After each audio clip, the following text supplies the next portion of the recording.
ഒരു ഒരു എന്താ പറയുക 1999 വർഷമാണ് ഞാനിത് ഇങ്ങനത്തെ ഒരു ശൈലിയിലേക്ക് തുടക്കമിടുന്നത്.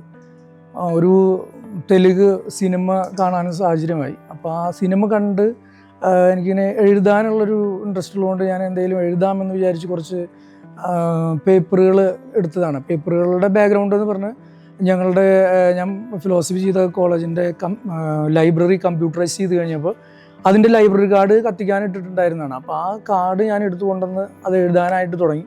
അങ്ങനെ എഴുതാനിരുന്നത് എനിക്ക് ഒന്നും എഴുതാനുള്ളൊരു ആശയമൊന്നും എനിക്ക് മനസ്സിലുണ്ടല്ലോ, വാക്കുകൾ വരുന്നില്ല. അപ്പോൾ ഞാനിങ്ങനെ കുറച്ച് നേരം ഇങ്ങനെ വരച്ച് വരുന്നത് അതൊരു പിക്ചറായി. ആ പിക്ചർ ഞാൻ അതിനുള്ളൊരു ക്യാപ്ഷൻ എൻ്റെ റൂമിൽ മലയാളത്തിൽ എഴുതി വെച്ചു. അത് ഞാനൊരു ബ്രദറിന് ക്യാപ്ഷൻ എഴുതാൻ കൊടുത്തു. അതിൻ്റെ ഇംഗ്ലീഷ് വെർഷൻ ആൾ എഴുതി എൻ്റെ ഡോറിൻ്റെ മുകളിൽ വെച്ചു.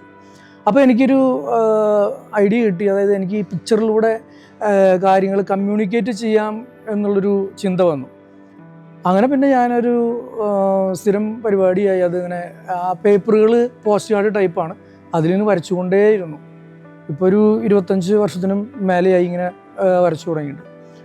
പിന്നെ നമ്മുടെ ഒരു കാർപ്പ് എന്ന് പറയുന്ന സംഘടന എന്ന് പറയുന്ന ആ കൂട്ടുകെട്ട് തന്നെ എന്ന് പറയുക, ഇങ്ങനെയുള്ള വർക്കുകൾ ഓക്കെ എന്ന് പറഞ്ഞിട്ടുണ്ട്. അതുപോലെ തന്നെ കണ്ടുമുട്ടിയവർ ഇത് നമ്പർ ഭയങ്കര ഒരു ഹ്യൂജ് നമ്പർ ആയതുകൊണ്ട് ഏകദേശം ഒരു 800ഓളം പിക്ചേഴ്സ് തന്നെ ഞാൻ ഈ പോസ്റ്റ് കാർഡും ഡബിൾ പോസ്റ്റ് കാർഡിലും വരച്ചിട്ടുണ്ട്. അപ്പോൾ അത് പിന്നെ അടുത്ത സെക്ഷനിലേക്ക് മാറി. അതാണ് ഈ ഇങ്ങനെയുള്ള വരയിലേക്ക് വന്നതിൻ്റെ ഒരു ബാക്ക്ഗ്രൗണ്ട്. സെയിം മെത്തേഡ് തന്നെയാണ് ഫോളോ ചെയ്യുന്നത്. പഴയ ആദ്യം വരച്ച ശൈലി തന്നെ കണ്ടിന്യൂ ചെയ്തുകൊണ്ട് അതിൽ ഇംപ്രൂവൈസേഷൻ ചെയ്തു വരുന്നത് മാത്രം. ആദ്യം ഞാൻ ഉപയോഗിച്ചിരുന്നത് ബ്ലാക്ക് ബോൾ പെന്നായിരുന്നു. പിന്നീട് അത് ഡബിൾ പോസ്റ്റ് കാർഡിലേക്ക് കയറിയപ്പോൾ അത് ബ്ലൂ ബ്ലാക്ക് ആയി ഉപയോഗിക്കൽ. പിന്നെ 4 colour blue black red green ഉപയോഗിച്ച് തുടങ്ങി.